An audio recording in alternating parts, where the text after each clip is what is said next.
to pronounce the invocation prayer.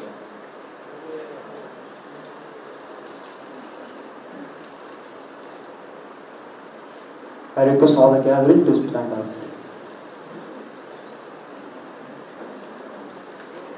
And close our eyes. Heavenly Father, we come to you today as we begin this program. We ask your divine guidance, wisdom, as we go through the activities that have been prepared for us.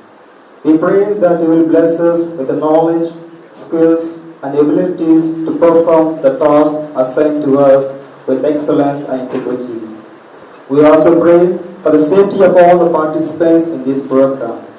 Protect us from any harm that may come our way. Keep us safe from any bad elements that may try to disturb this event. We ask for your presence to be felt and good weather throughout this duration of this program. May this program be a success and may it be a time of learning, growth and bonding for all of us. We lift up this program to you, Lord. We ask for a blessing to be upon us. We thank you for your love, grace and provision in our lives. In Jesus' name we pray. Amen.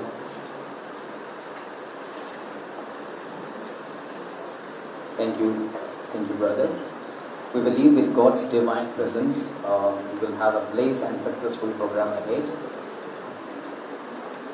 Namaskar, ladies and gentlemen. On behalf of St. Joseph University, Dimapur, I would like to extend a warm welcome to you all. I'm your host, K.D. Singh, Assistant Professor, Journalism and Mass Communication Department, St. Joseph University. Those who are present with us right now, and as well as those who are viewing this event online through the Academy's Facebook or YouTube channel, to the Art Critic Workshop being organized as part of Amrit Yuva Kalotsav, a part of Amrit Yuva Kalotsav for the year 2023-2024. This event is being organized by Sangeet Natak Academy, New Delhi, in collaboration with Northeast Zone Cultural Center, NEZCC, Dimapur, Nagaland, and also Spear Corps Indian Army, Dimapur, Nagaland. Sangeet Natak Academy India's National Academy of Music, Dance and Drama is an autonomous organization of the Ministry of Culture, Government of India. The first President of India, Dr. Rajendra Prasad, inaugurated the Academy on 28th of January 1953. The Academy works for the preservation and promotion of India's performing arts, including music, dance, drama, folk, tribal and allied art forms. India's 75 years of independence is being celebrated as Azadi ka Amrit Mahotsav across the length and the breadth of this country.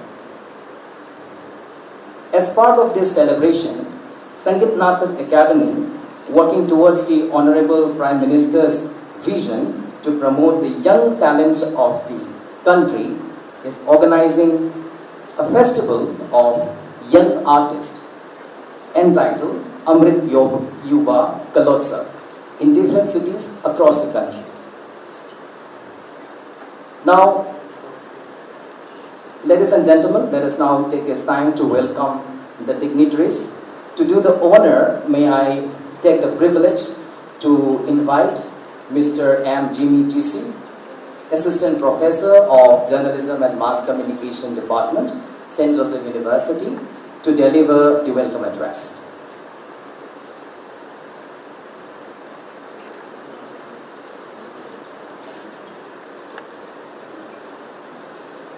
I would request, before I speak, I would like to request all our guest panelists, the speakers, to kindly come and have a seat. Be seated here.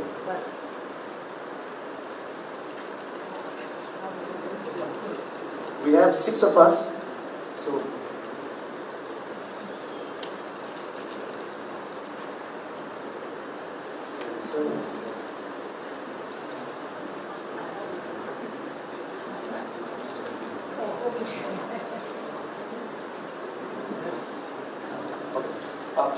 it's a hot day, so I will begin by making things very clear. And first and foremost, I would like to thank God who has brought us together. Almighty God has brought us together in good health and in good spirit. So I want to thank God for bringing us together. Respected honorable guests, Sri Prashna Gogoi, Director of NFSCC, Sri Anil Saikia, the General Council Member of SNA, Sangeet Natak Akademi, Assam, Sri Prakash Khandge, SNA awardee from Maharashtra, Srimati Meena Banerjee, art critic from West Bengal, Srimati Sentila Younger, scholar from Nagaland, and Sri Moa Subong, Padma Shri from Nagaland. I would also like to welcome Professor Charles Ezung, our Dean of Student Affairs. Once again, I thank you all for coming here. Deeply inside all of us, there is this artistic need to understand art. And even though we don't practice art, we all invariably appreciate or we learn or we imbibe. The Indian subcontinent is perhaps one of the richest when it comes to various art traditions, folk art traditions in various regions. And it wouldn't be wrong to say that these traditions have brought the nation together, in integrating the minds and the spirit. The Northeast region also is quite diverse and rich in various folk art traditions and also its contemporary manifestations. So I would like to inform us that it's a very important occasion, especially to the students who are out here, to my students. It's a very important occasion when you can listen to our very esteemed invited guests who will be giving us a lot of their experiences, will be speaking about their experiences. And also to our guests who have come here. I would like to, especially our guests who are going to speak, I would like to inform on you that St. Joseph University strives towards a creativity in the learning and teaching, the process of learning and teaching. So, without wasting much time, I once again would like to welcome all of you to this occasion, and I wish the best to all the speakers for a meaningful and a memorable event. Thank you so much. Thank you, sir, for the warm welcome. To continue, now we would like to take little time to honor the dignitaries. For this, I would like to request Professor Charles, Dean Student Affairs, to come forward and present a token of love to our guest.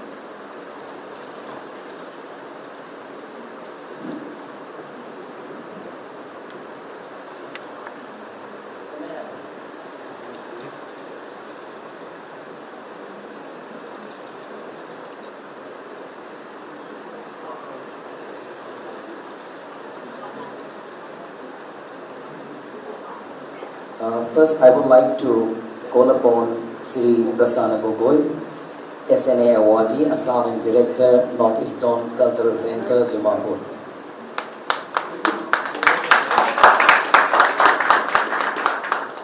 Volunteers, please.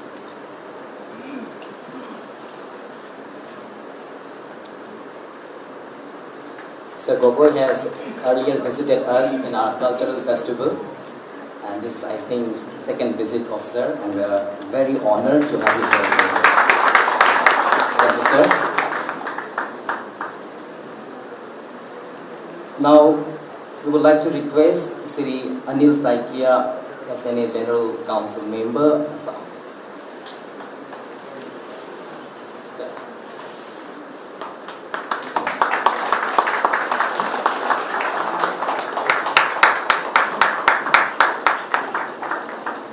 Thank you, sir.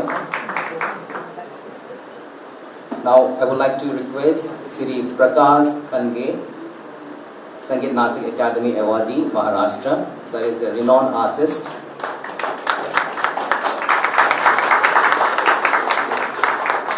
Thank you, sir. Next, I would like to call upon respected Srimati Meena Banerjee, art critic, West Bengal.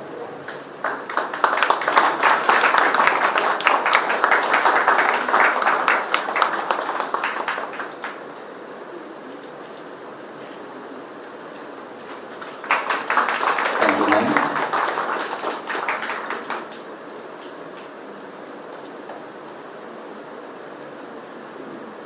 Next, I would like to call upon Srimati Sentila T. Younger, scholar from Nagaland.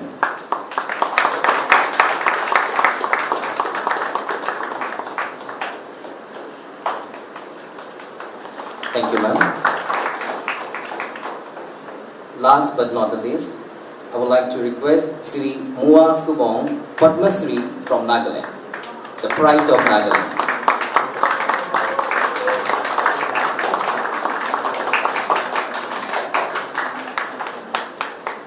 Thank you, sir. Thank you, Professor Charles. Now, many of us have gathered here from different parts of the country, and we are very new to this university. For this purpose, the university has arranged a beautiful video so that we could introduce you with the university. So may I request the technical team to kindly present the university video.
welcome to have an inclusive view of St. Joseph University campus and its infrastructure, facilities, faculties, academics, research, sports, cultural events, fest and many more important activities. To begin, St. Joseph University is a private university founded in 2016 under Nagaland Government Act No. 6 of 2016, recognized by University Grants Commission (UCC) and approved by All India Council for Technical Education (AICTE), run by DMI Sisters and MMI Fathers. St. Joseph University, Nagaland is the third university of DMI Foundation and the first Catholic university in Nagaland and the fourth Catholic university in India. The university was established by Reverend Father Dr. J. Arulraj, founder of DMI and MMI congregations and founder and chancellor of university, who administers many institutions through DMI Sisters and MMI Fathers under the flagship of DMI Foundations. He continues to reach out to the young minds through his missionary dream. His Lordship, Most Reverend Dr. James Topple, the Bishop of Kohima. He is the Pro-Chancellor of the university and serves as a member of the Board of Governors. His contribution in establishment of the university is incredible. He made it his primary mission to get approval for the university from the state government of Nagaland. Who is the DMI Foundation? It is a global philanthropic organization that works through universities, educational institutions in India and abroad, such as the arts and science, education, engineering and technology and medical colleges, one of which is well equipped with modern technology attached with 360-bedded super specialty hospital in India, and philanthropic services rendering in many countries such as the United States of America, Germany, Brazil and in Africa, serving in 8 countries including Tanzania, Kenya, Zambia, Malawi, Ethiopia, South Sudan, Central African Republic, Papua New Guinea and India. Furthermore, the foundation contributes towards empowerment of women, young people and children with high levels of social responsibility in different ways. By the continuous visionary leadership of Father, Founder and Chancellor and support of Major Superiors of DMI and MMI, Sister Nana Selvam, President of DFT, the university is being administered by Dr. D. Nanadurai, Vice Chancellor, Dr. Setapati, Registrar, Dr. Tyagarajan, Controller of Examinations, Sister Thynas Mary, DMI, Deputy Registrar, Sister Chinama, DMI Financial Controller, Father Chasian, MMI, Campus Manager, Father Anish, MMI Public Relations Officer, and other fathers and sisters who are involved in teaching, instruction, management of campus, and boarding and lodging. The institution has a strong vision and mission that is to learn, discover, create, and innovate, and to become global leaders with vision and values for a new world to come. St. Joseph University has highly committed around 163 faculties in this galaxy. More than 60% of faculty members with PhD, currently around 3,500 young technocrats are pursuing their undergraduate, postgraduate and doctoral degrees in different streams. The institution provides a unique curriculum of choice-based graduate system, CBCS, that emphasizes skills that can bridge the gap between education and employment. Furthermore, the National Education Policy and EP, which provides students with a wide range of options for courses based on their aptitude and career goals to experience comprehensive learning experience. The university offers 37 different courses, 20 undergraduate and 17 postgraduate, with 19 departments in humanities, science, social science, engineering programs, management and diploma and PG diploma courses. Now let's have a quick view of our infrastructures with specialties and coupled with varied classrooms, seminar halls, laboratories such as language lab, psychology lab, journalism and mass communication lab, biotechnology lab, physics lab, chemistry lab, geology lab, botany lab, engineering workshop, survey lab, hydraulic lab, the strength of material lab, computer center. In addition to these, other amenities like Senutech Wellness Center, Counseling Center, scholarship for deserving and meritorious students, Heritage Center, transport services, canteen, stationery shop, playground with 400 meters track, prayer hall for regulating spiritual activities, library with internet connectivity, mineral water for drinking, generator, separate boys and girls hostel are available inside the campus. The Center for Research guides and coordinates research activities in all disciplines and students' research forums. It promotes research excellence through various tasks like initiating and organizing research projects, coordinating, monitoring and evaluating student research. The Center also encourages faculty to attract external funding by providing linkages and collaborative support, streamlining guidelines. The Institute provides PhD programs in 18 different disciplines. Presently, there has been a remarkable increase in the number of enrollment of scholars, with a total of 125 students pursuing their PhD studies. These scholars have received acknowledgement and recognition in diverse fields. In addition to regular classroom teaching, our institution is committed to providing comprehensive guidance to students, ensuring excellence in their respective fields. The Dean of Academics, Dean of Student Affairs, Head of Departments and all the teaching faculties actively contribute to achieving academic quality and offer a wide range of opportunities for students to engage in various departmental activities. These activities include organizing seminars, guest lectures, hands-on training, internship programs, national and international seminars, conferences, webinars, workshops, rural camps, field visits, extension activities, project writing, science and art exhibitions, group discussions, quiz competitions, and more. These initiatives create a vibrant academic environment that fosters knowledge sharing and practical learning experience for students. Furthermore, both faculties and students are strongly encouraged to participate and organize programs through esteemed organizations such as ISTE, IEI, IIC, ICT, EDC, NPTEL, as well as online courses. These platforms provide additional avenues for professional development, networking, and staying updated with the latest advancements in their respective fields. By actively engaging in these activities, our institution cultivates a culture of continuous learning and holistic development.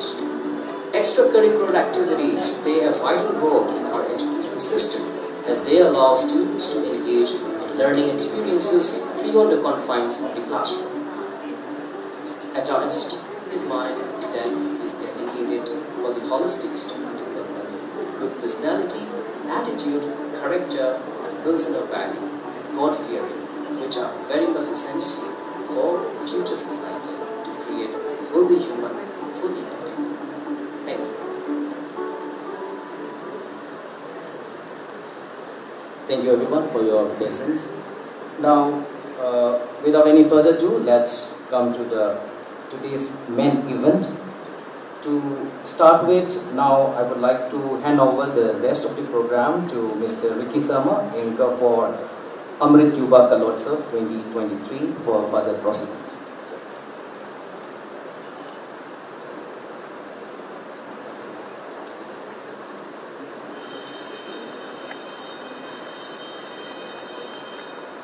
Thank you, K.D. Singh.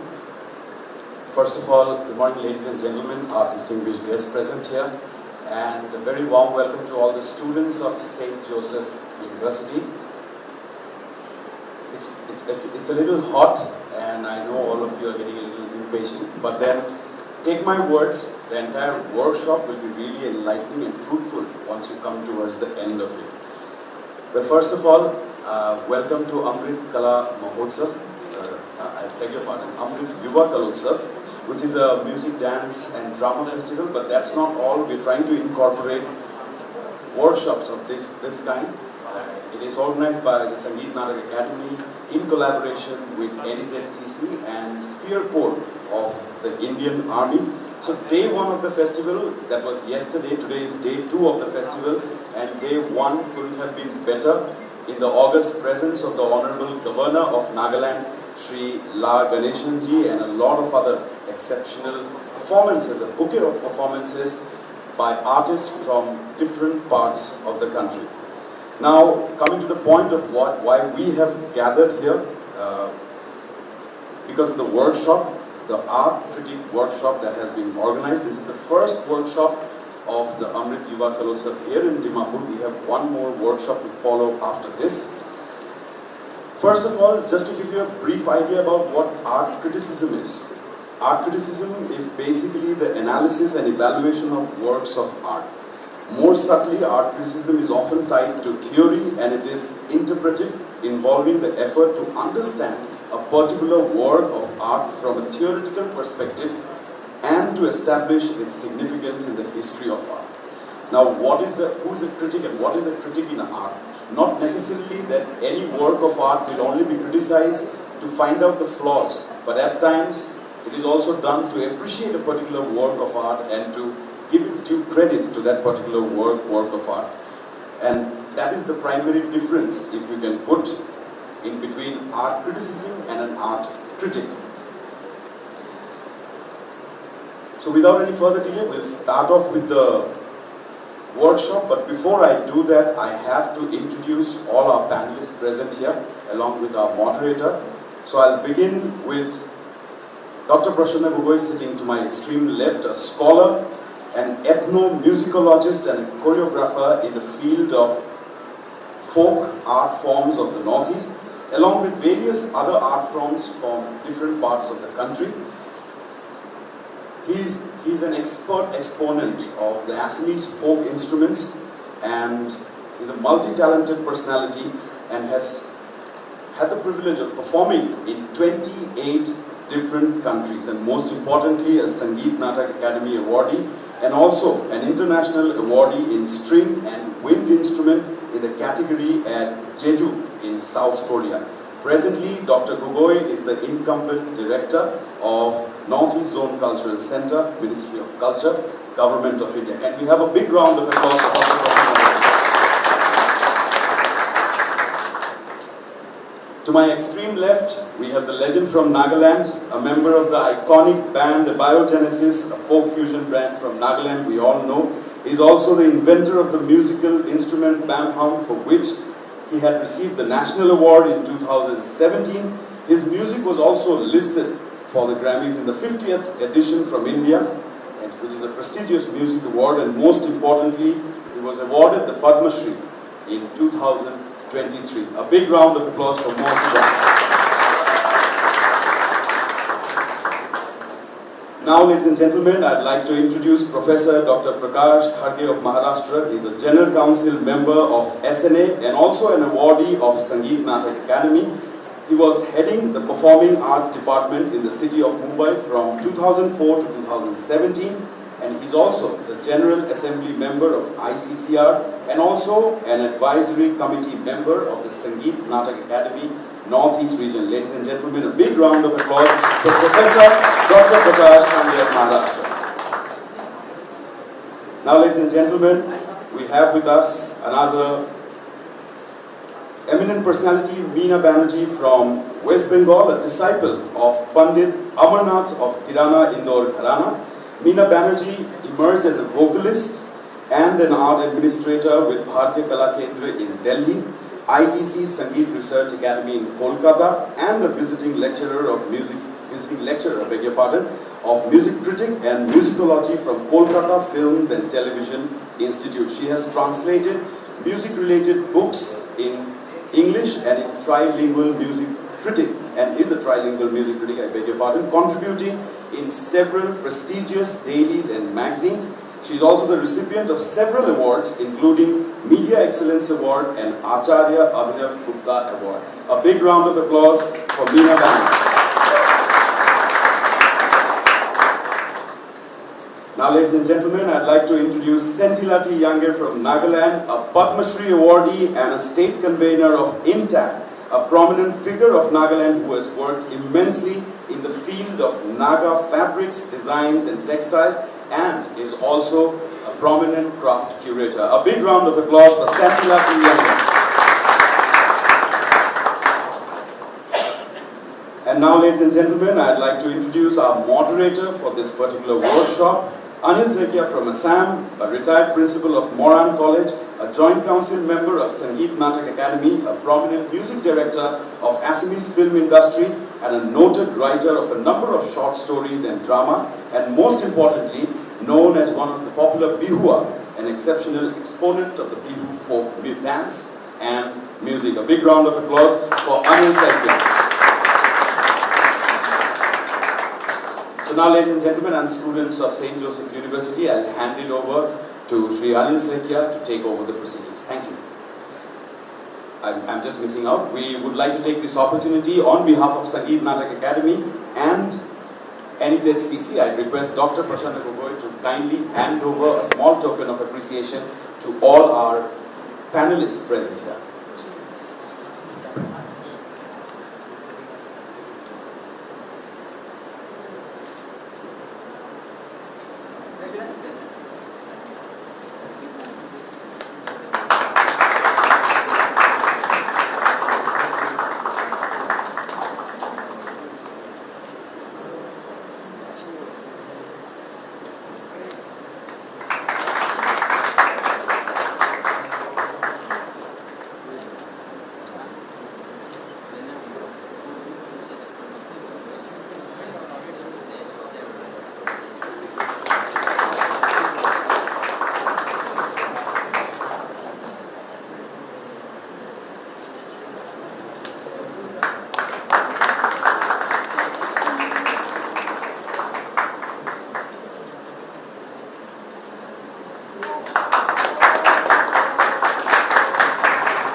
Hello, thank you all. A galaxy of resource persons assembled here, and Sangeet Natak Academy arranged this nice workshop on art critique. And what is art critique? That means how we evaluate, analyze, interpret the art form. Say dance, say rhythmic pattern, say song, drama, painting, and then craft work, artwork, musical fusion, etc. All this artwork needs evaluation. There are so many artists, there are so many artists in so many fields, but they need appreciation. They need critical appreciation. When you appreciate somebody, when you critically appraise, give an appraisal to somebody, analyze some works, artwork, then it will encourage the personality.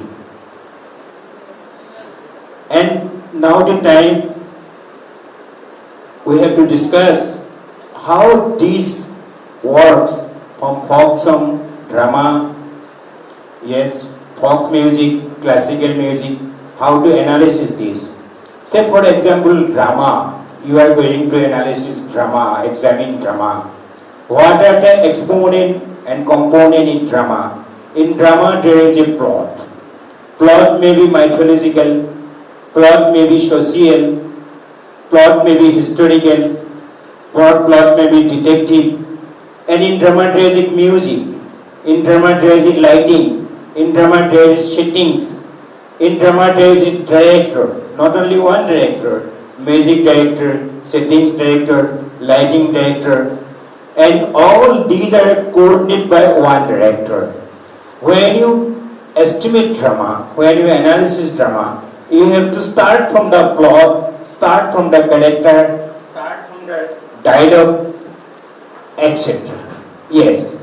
Now it is time to request our Honorable Director of NHCC, Dr. Prasanna Gogoi, as he is introduced, that he sits very nicely. Yes, Prasanna Gogoi is a eminent personality of folk music of Northeast India. He is a musicologist. He knows the dynamic pattern, he knows the songs, he knows the style of. May I request Dr. Prasanna Gogoi how to evaluate, interpret, analyze the folk music of Northeast India. It's time for you. For your further information, that I am sorry to say that time is only 5 minutes. Each of the predecessor person. Sorry. Thank you, sir.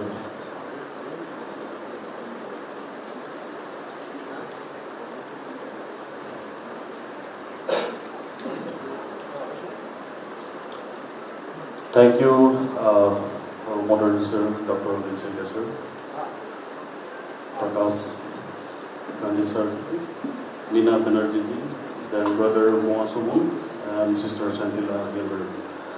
So it's a great pleasure for me to stand before you for the second time. Last time we actually Nagaland College annual meeting as a chief guest, and now I am just standing before you. 5 minutes limitation is so what I will say, our life, the way of life is art, isn't it? So to speak something means just adding a drop of water in a pond or in a lake or like that, it's nothing. So what I will be sharing before you is it will be my subject, that is on folk music, folk dance, or folk any art form. So we are glad that being a part of India from the Northeast, out of 570 communities of India, more than 50% of the communities, which include most of the tribal communities, are in Northeast. We got different dialogues, language, even traditional attires also. Right now you have seen this. All the fabrics from Sema to Lota, then from Chakasang, then from Ao. These are the mufflers. By seeing the mufflers, this is from the Sema tribe, like this one. By seeing this is art. So we want to keep our art in its pure form.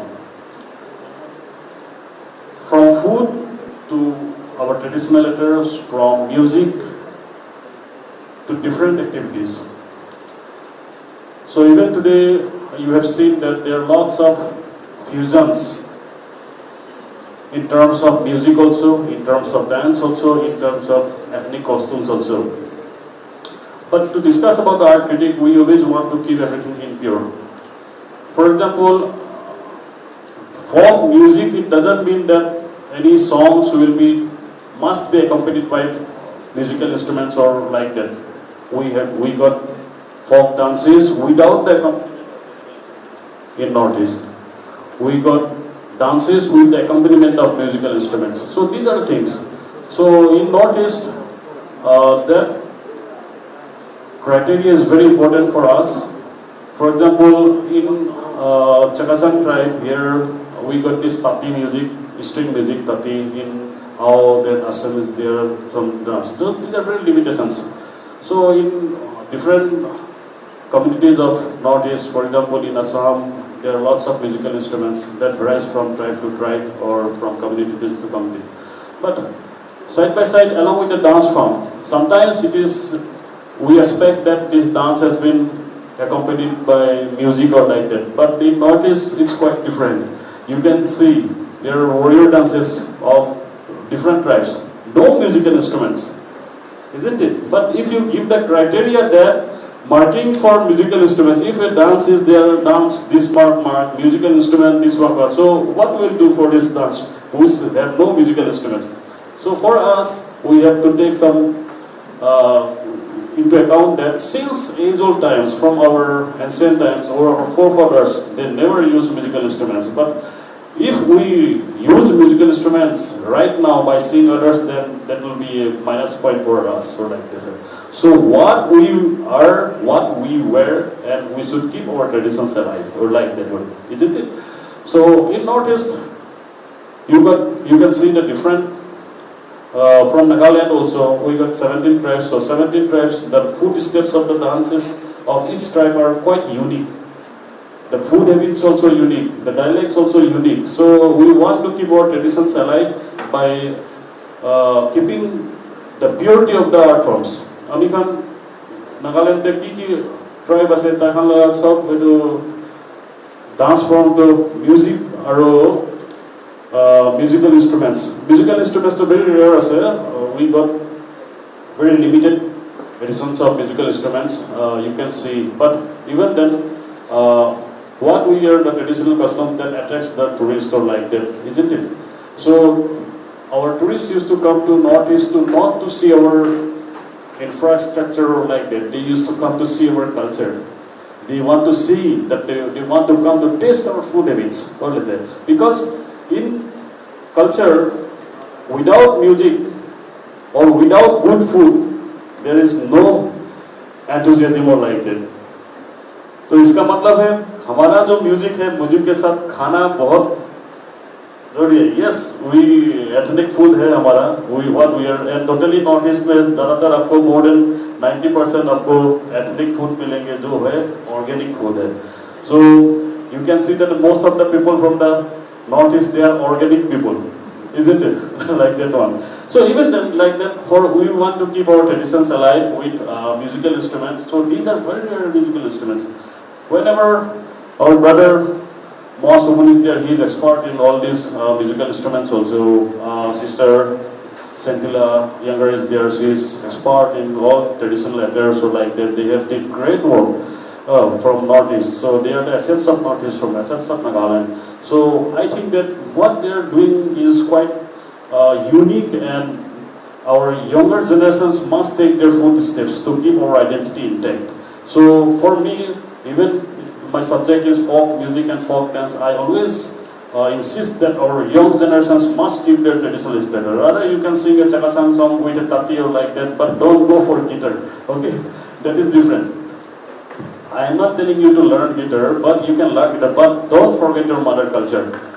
Even in different parts of the world, they used to, they want that we should keep our traditions alive by putting our, own musical instruments, own dance forms, everything. So time is very less, time is very limited, just a drop of water is to form. So next time, I think that from NEJCC side, we will try to hold some bigger seminar like that here in this very, beautiful institution, St. Joseph University. So I love it.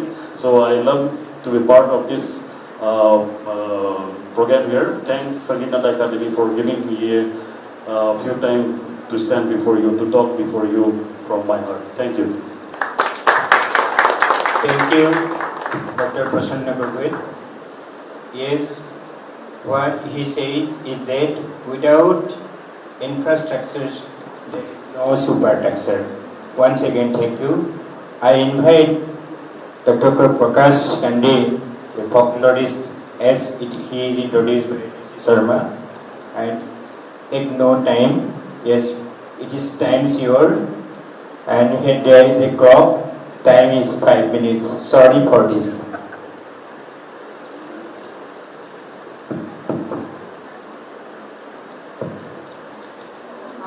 My distinguished co-speakers and friends, when we talk about the critic workshop, I am very thankful to Sangeet Natak Academy Chairman Dr. Sandhya Purecha, Vice Chairman Zorawar Singh Jadhav, and Dr. Rita Goswami Chaudhary and all her colleagues to organize such critic workshop in the festival. It has got the academic base for the festival. When we talk about the dance, drama and music, vocal or instrumental, you will find the criticism all over India. The study, the scholars, you will find all over India. But there are very few scholars for the folk genre of India. Why? Because folk is universal, folk is unique, folk is time, person and place specific. You go to any part of the country, you will find the feeling of universal brotherhood in folk. Right from lullaby songs to the death ritual, you will find all the expressions of mankind.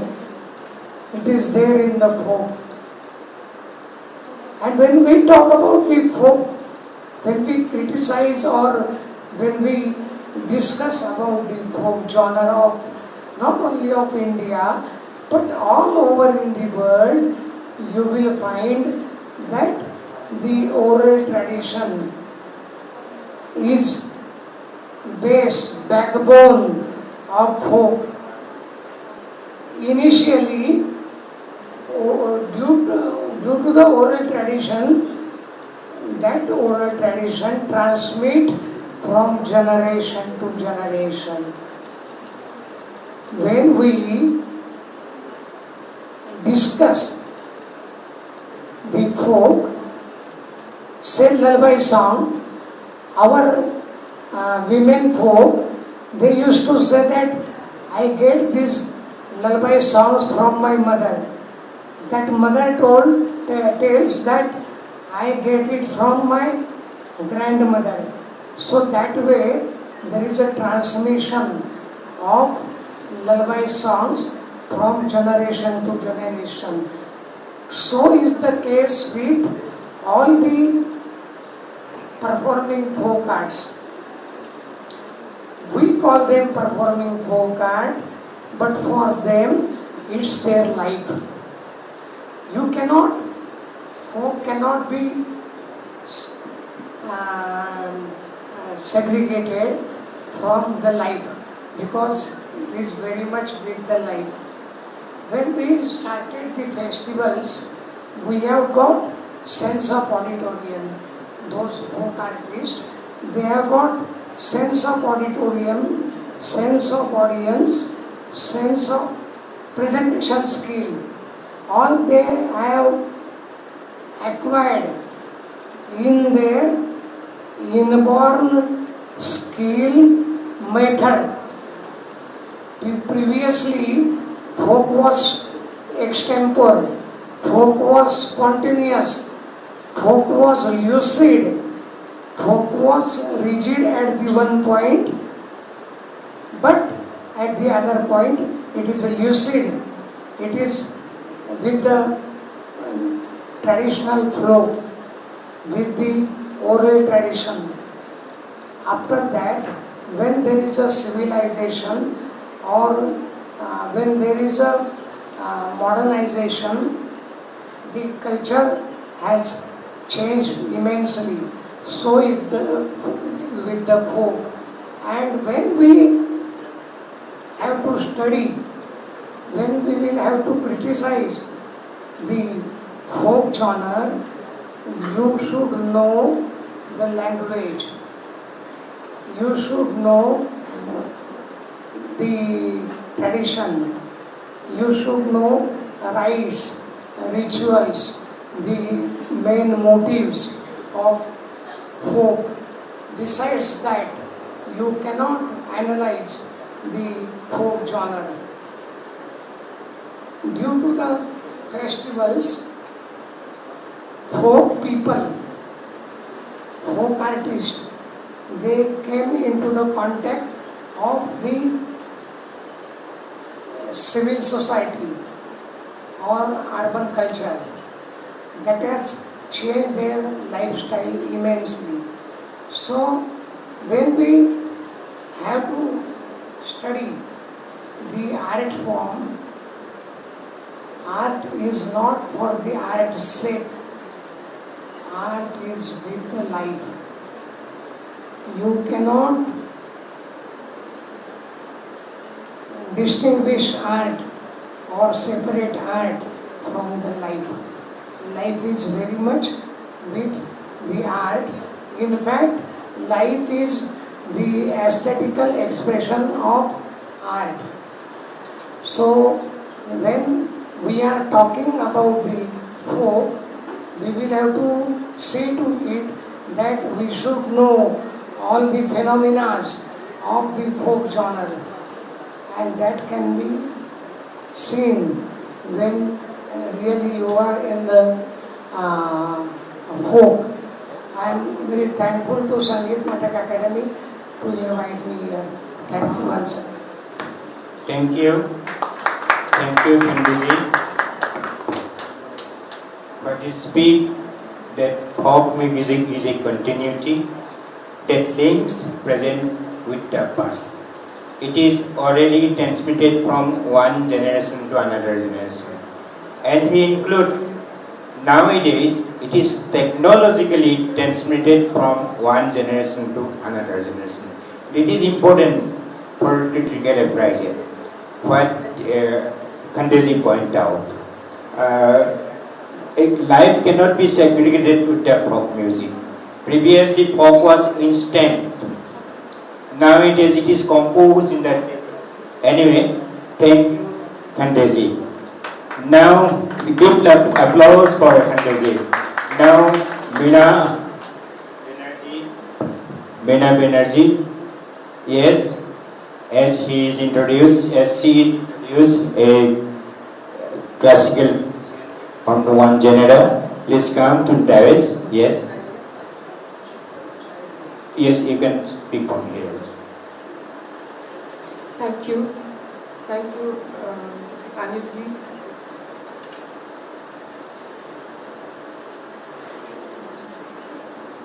My greetings to all of you, my distinguished friends and young children. It's nice to see so many bright faces here, but due to hot season, all are looking wilted. So my subject is Hindustani classical music. So it has got its first name Hindustani because it separated from the ancient music which was prevalent from the Vedic era. That is almost 5,000 years ago. The first book on musicology was written by Bharat Muni. Bharat Muni's Natya Shastra is the first book on musicology in the entire globe. So we can take pride on that. So in that, as Mr. Gogoi said, that Natak includes everything. It includes music, it includes dance, it includes acting. And also one is exposed to the stage craft with lights and sounds and the physics of the sound waves and all that. It was so much developed. Even in the time of Natyashastra is 200 BC. So you can understand, at that time they knew about the stagecraft, they knew about the makeup, they knew about the light effects, and since there were no electronic, technical help from any side, so they had specially built temples for performances. So they had wonderful acoustic system. So it was highly developed art. From there, this Indian classical music emerged. It was known as Gandharva Gan. And Gandharva Gan was totally surrendered to the deity. Deities were what? Natural elements. Indian religion, what we call dharma. Dharma is not understood by the word religion. It is something which is valuable, which you imbibe in yourself. That is dharma. For a musician, his dharma is his music. So that is how we see religion. So anyway, this was the music, dance or whatever. It was known as Sangeet. Sangeet included everything in itself. Like it had vocalism, it has instrumentalism, and it had dance. Everything was included in one word, Sangeet. So now it is an era of specialization. So we have segregated everything. The holistic attitude has gone. The holistic way of teaching is gone. And the four components, four characteristics of Indian classical music is that it is, its antiquity is its first characteristic, first the unique thing, and then second is its ability to teach the student how to focus on one note, which connects with the with the upper world. I mean, microcosmic and macrocosmic worlds are united by that, focusing on one note, which is very, very unique. You must have heard any classical artist, especially in Hindustani classical music, he starts with a very slowly moving ala and then goes up to the faster rhythm. Slowly he step by step he progresses. So this is the second thing. Third thing is, it is transmitted from one person to another. So this is an oral tradition where Guru plays a very vital role. Guru is means someone who takes you from darkness towards light. The syllable Gu means darkness, and from there Ru is light. So that is why we say Tamaso ma Jyotirgamaya, take me to the light. So in classical music, it's very important that a student learns from a guru. Live and learn tradition was very much a part of Indian classical music, and it still is. So these are the components which have to be kept in mind. while analyzing classical music recital. So my work is very difficult because I have to study a lot about the grooming part of the artist, from which clan he comes, which is known as Gharana, and how he has his voice culture, his style of singing. I have to learn all about it. So,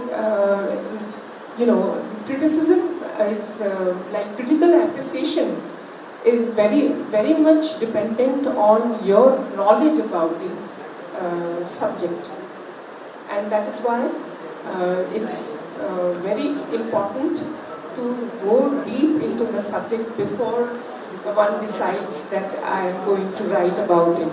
Only the command over language, flowery language, will take you nowhere. So this is what I wanted to say basically. Thank you. Thank you, Simaji. We all get more time after finishing this discussion. Yes. It is a huge subject. What Simaji says, how notice then, how notice focus, how Bharatmani started before BC 200, and how it is transmitted, folk music transmitted from one generation to another generation, but classical music transmitted from one person to another. It is different. But the basic principle of classical music is founded on the folk music. Yes. Thank you very much once again. Now I request Santida T. Younger. Yes? Santida? Yes. Rishi Sharma introduce you. Please carry on. Let me say on Nagaland craft it.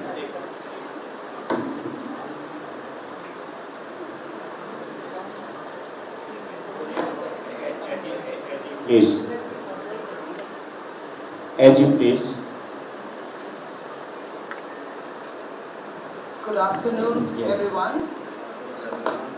I know this is a very hot and sultry day, and being cooped up in a room doesn't really make much of a difference. But thank you, Sangeet Natak Academy, for having me here, and to my panel of panelists over here. I want to say, I'd like to speak for a long time, but since we've been asked to speak for just 5 minutes, I'll try and cram it into 5 minutes. And I'll talk about Naga art. How many of you young people, if I ask you the question, what in your view is Naga art? What would you tell me?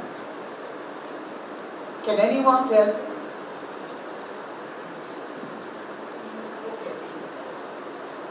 Naga art evolved at a very primeval period in our lives.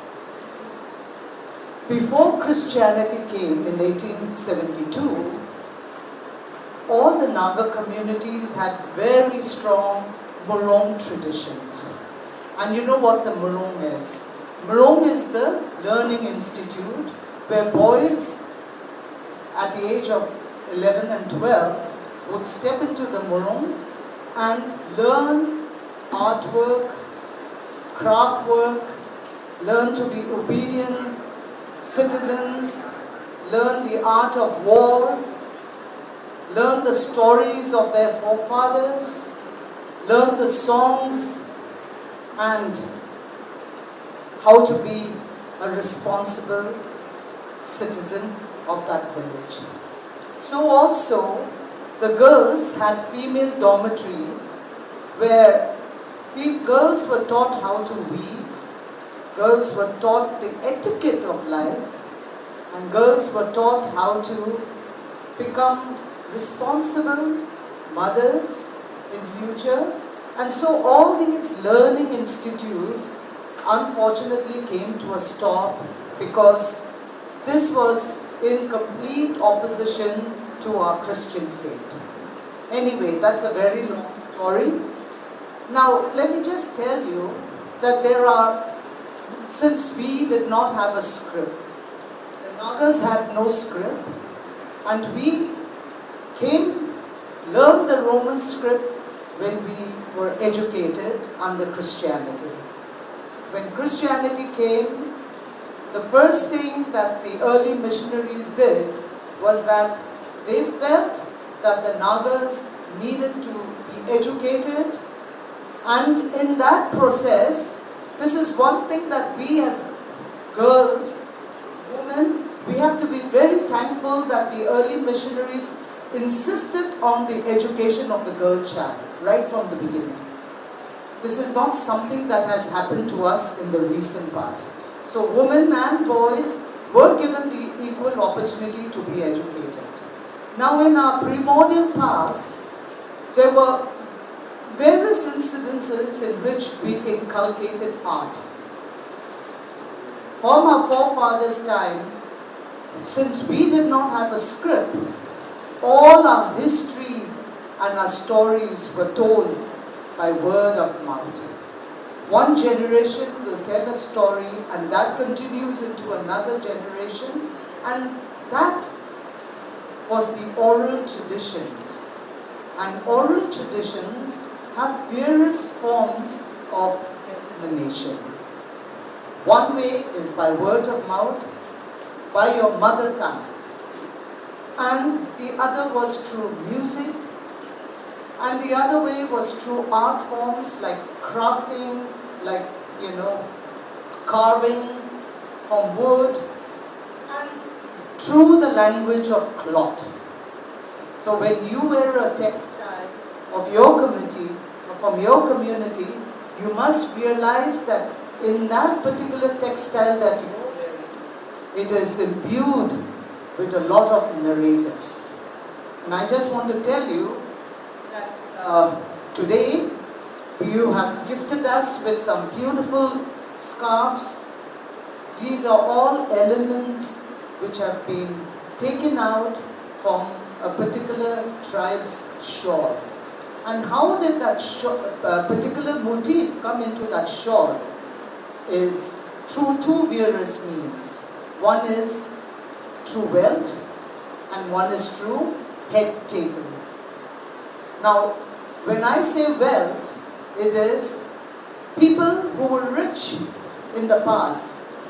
They would give huge feast of merit to announce to the community members that I am a wealthy man, and so I am deserving to wear a particular textile, to have some particular design on the house, and to carry even a walking stick. So all these deserving merits came through various means, through the language of cloth, through art, craft, and so a rich man would have the recognition of giving a feast of merit even in his house. Go into a rich man's house, and in the entrance to his house there would be carvings of the Mithun heads. And the Mithun head was the interpretation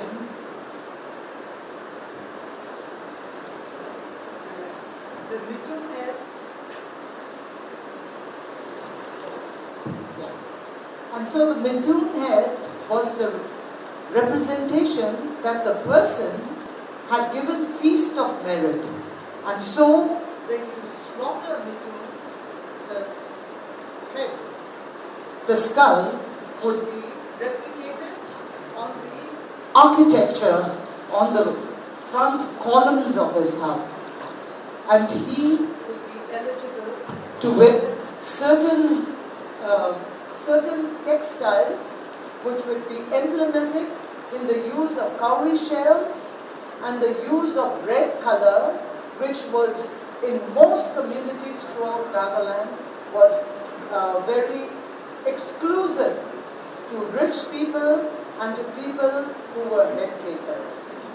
Now, head taking, today we perhaps would like to veer away from that tradition, but head taking was the very essence of Naga life. Because out of head taking, the inspiration evolved in our everyday life.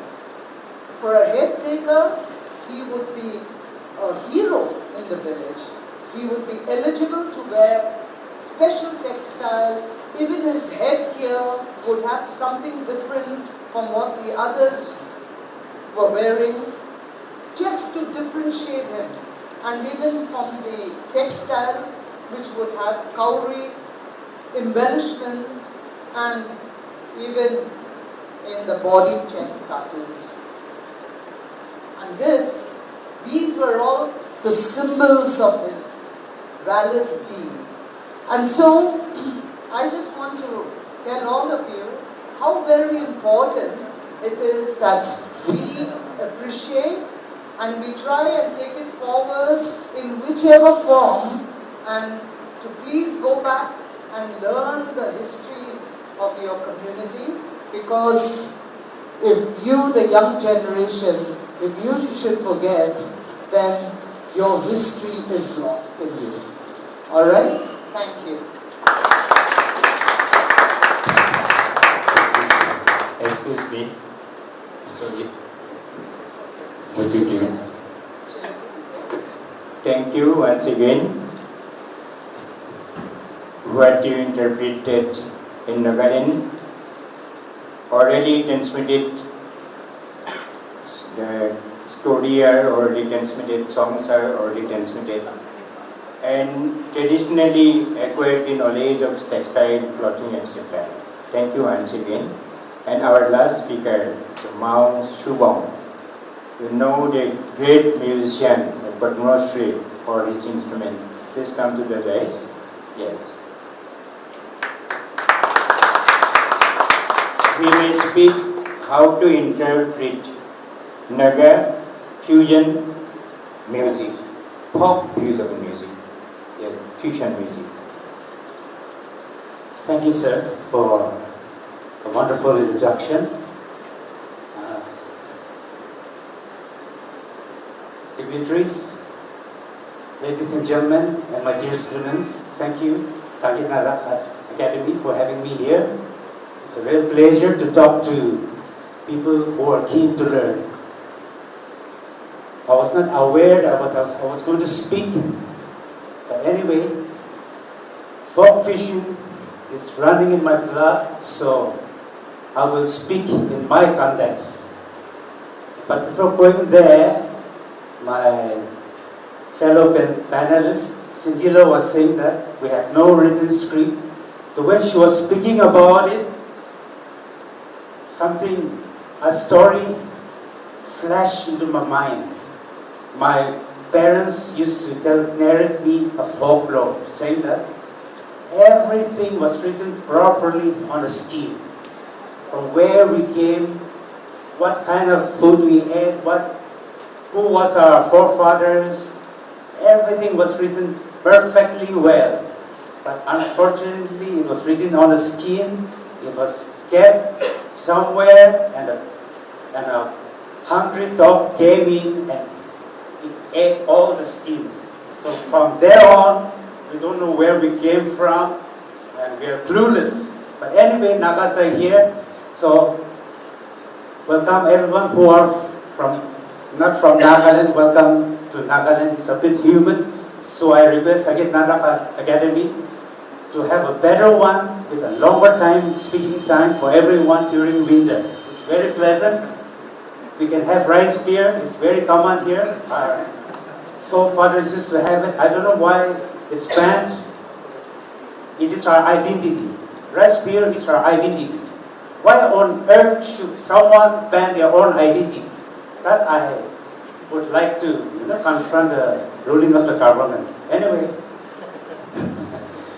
I'll go back to music. Many people think that Nagas started singing after the advent of Christianity. but it is not like that. Before the advent of Christianity, our forefathers were very talented.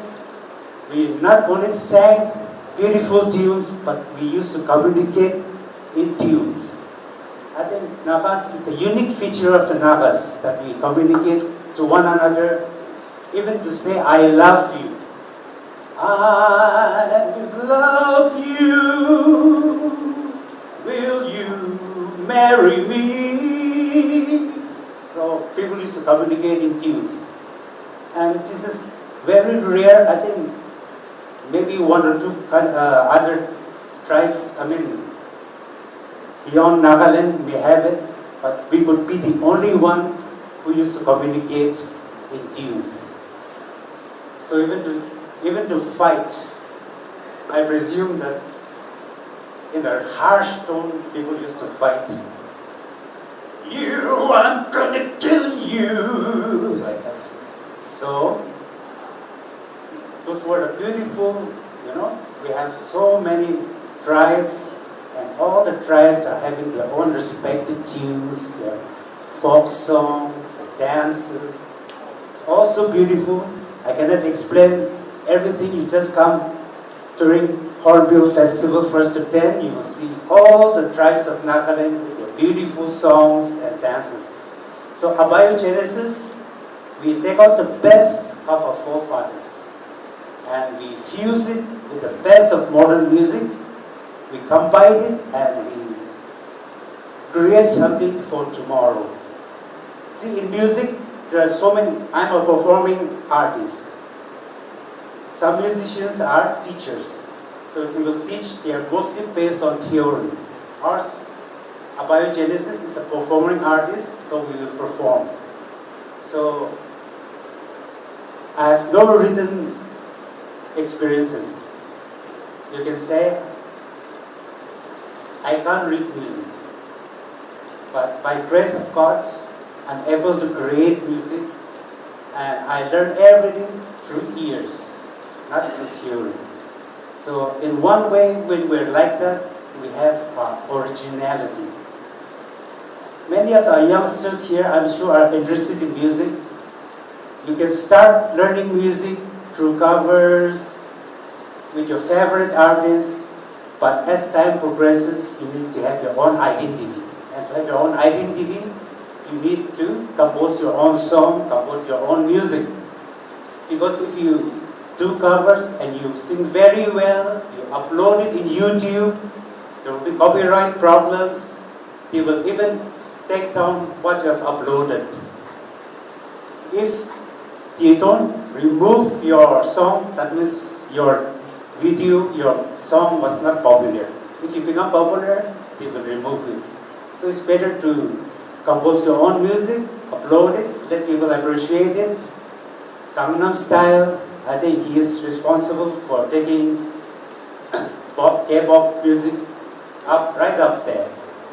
So it needs someone to become popular. I'm sure, I hope one of the students here will be the Gangnam Style for the Nagas, so that you will take Naga music internationally and that people will know about Nagaland, and when people come to know about Nagaland, they will know that India is rich in history, that there are so many diverse tribes and cultures, and that even Northeast India can reach the Grammys.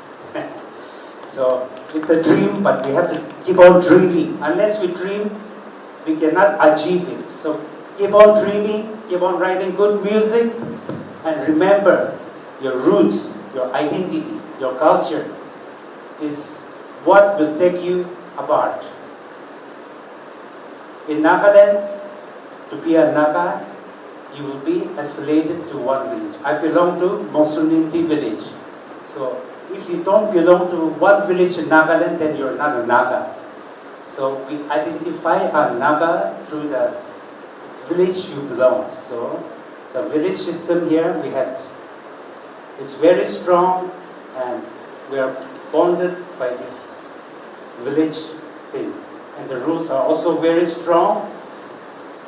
My friend is studying, so I'll cut my speech short.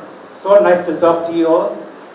I don't know much, but if I've said something wrong, please forgive me. And if I've said something good, then please keep it and hope it will be fruitful for all. Thank you. Thank you very much.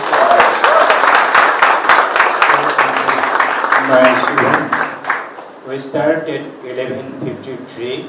Now it is 12:38. Not 5 minutes. Somebody took 10 minutes. 8. Wait. Anyway, now it is time for question. We have 20 minutes, and question should be pinpoint on a particular aspect. How to analyze and interpret the art form. I remember a song that is sung by Dr. Bhupen Hazarika in Assamese. Song is like that. Bhul jadi hoy srishti timur. That means if I commit mistake in my creation, tumi hoa sintita. That means you are aware of it. You are aware of it. Amalu sanar aganire puri. In the fire of you burn me by criticizing me. That means you improve me by criticizing my creation. Amalu sanar aganire puri muko kara unnata. You develop me by criticizing me. Now it is time to you, my dear student, and anybody on the topic art criticism, critique of art, or analysis and interpretation of art. Yes, time start.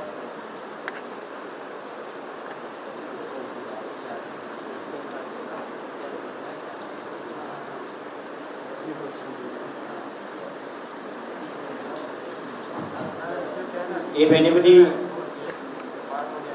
not able to come here, you can write your question there. Our honorable speaker only tasked the only concept of folk music, only concept of classical music, like that. Yes. Anybody please come.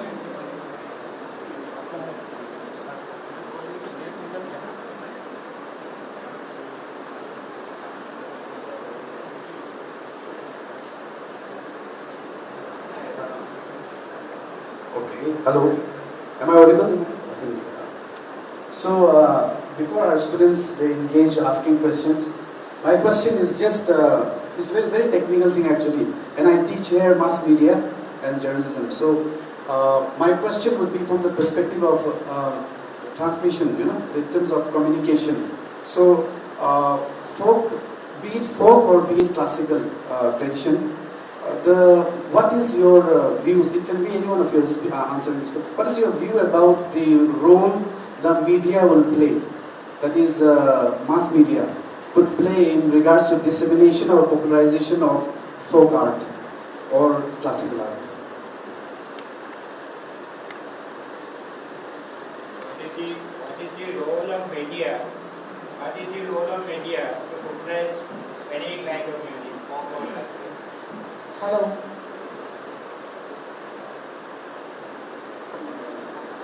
Whether it is folk or classical music or play, that is theatre, you will find what is the basic thing.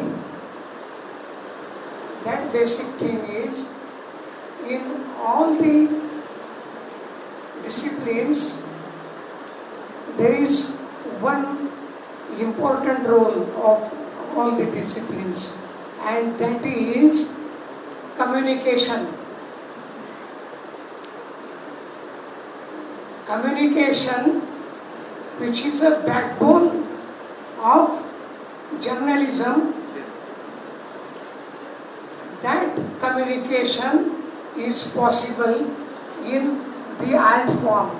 Now what is the difference between the communication in journalism or in electronic media or in print media and folk and classical music and theatre play? That How media help in definitely it will help immensely. Media will help immensely because when we are talking about folk, it's an inborn skill. When we talk about the music, whether it is vocal or instrumental, it's applied one. You have to acquire the skill. So, whether you acquire the skill, whether the skill is inborn skill, this media or communication will help to propagate the disciplines like music or folk. And not only that, media not only propagate, but media infuse the traditional genre in their modern content. When we talk about the media, they get the inputs from folk, music or theatre. In their communication skill, they get the content from the folk and other mediums. That is very important. I would also like to one thing, I want to add this thing, that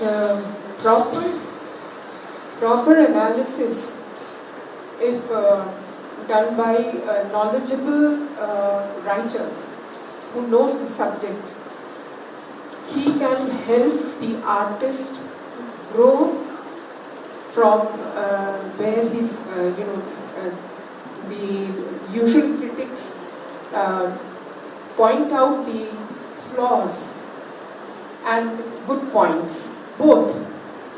So if an artist is intelligent enough, he will see the positive side of the analysis, and from that he learns a lot.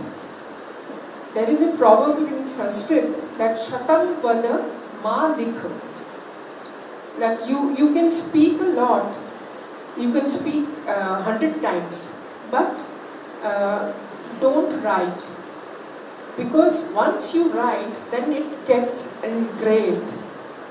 It gets engraved in the mind of the reader and also in the mind of the writer who is writing it.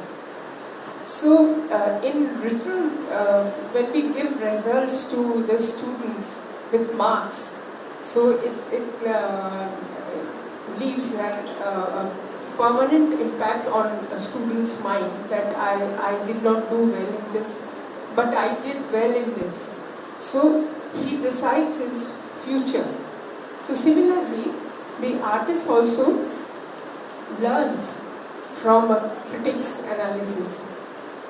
I can take pride in saying so that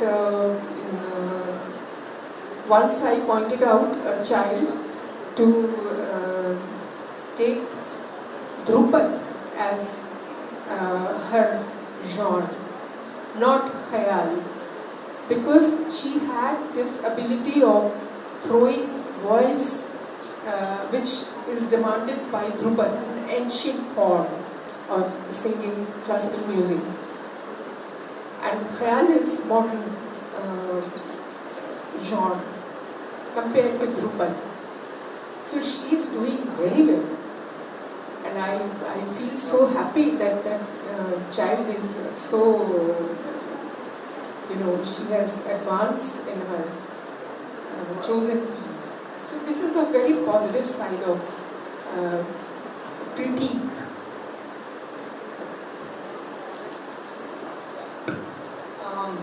Just to, I don't know whether this response is what you're looking for, it's very, very important and very urgent that the intergenerational transmission in whatever form of our oral traditions and our ICH is safeguarded. And the only way that will reach out to the young people today, something that the young people are very in tune, is media, in whatever form. And so, first of all, we need to archive digital, all right? Digital archiving is very important. Once you get that done, then you can form groups of people and open up Instagram pages, Facebook, in whichever genre and whichever media platforms you want, because it is very important that you have to repackage it in the way young people would like to disseminate it and would like to understand by it, all right? So I think digital archiving is very important, and we have a very wonderful festival coming up in the month of October, 26th, 7th and 8th, and I invite all of you all young people over here, please come. This is called the Listener Festival, and it is a festival of orality where we are expecting the global head UNESCO on linguistic to come and give the keynote address. All right, so please come. This is going to be intact, the organization I come from, and this is going to be at Tetsu College.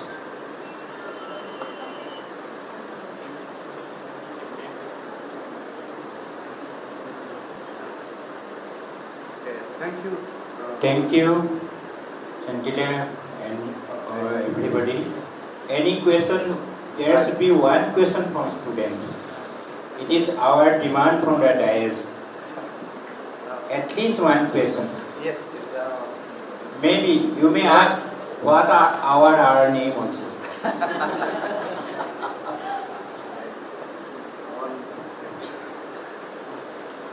While the students are thinking, I would like to ask one question to Mahotsav sir. That is just a question, okay? I'm also an artist. I don't actually talk much, but today was a bit of a test for me to welcome all of you, and it was a privilege. Mahotsav sir, in the light of mass media, it really is saturated with visuals and music and whatnot. Is there any chance for originality, and especially for folk art, because it relies on originality, right? What do you think about that? Originality. Hello. As you say, it's flooded with so many things in mass media these days. But it's about originality then. Originality in itself doesn't mean that it will stand up. It has to be good. So making an original song or music, you have to work hard for it. And it will not come in 10 minutes or 20 minutes. You have to compose song, make sure that it will hit the right notes and that it will,